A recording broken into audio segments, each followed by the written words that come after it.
Yusuf Ahmet Destan'dan sen menin yarım kara gözyen aydım teklif eden ağılmadan hormatına. Yusuf Ahmet'in ıkbalik elbette. Mirzimet demir deyusun ağlı bilen zannana düştü. Bular zannana yatır. Kara göz deyleyen peridat her gün örtan bir okurok atık bilen yart külçeyen uğruyunca getirip nakarlar dururdu.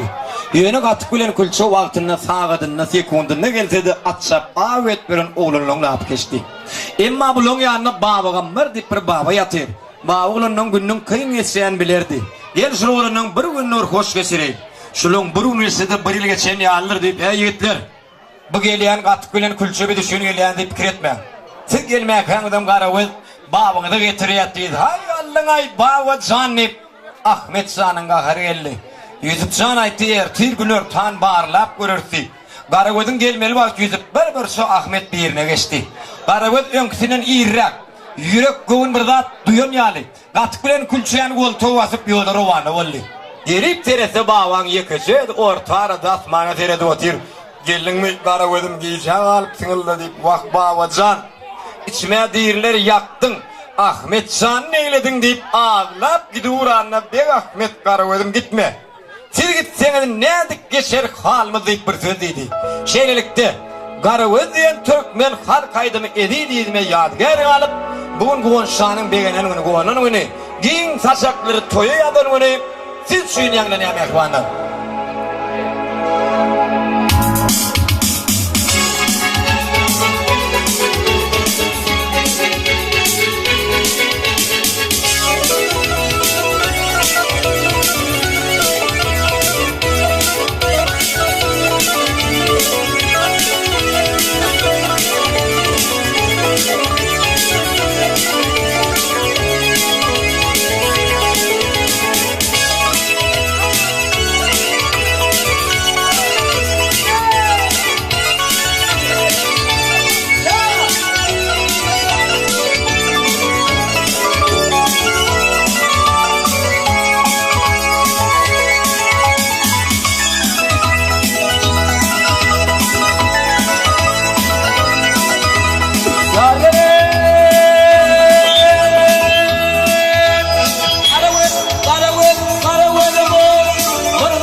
geçir ahvalim ben. Leylu leyli leyli leylu leyli anladım canımı korkarım. Bir zaman gitmesin kayıtlarım. Aman leylim ah yarım ah yarım.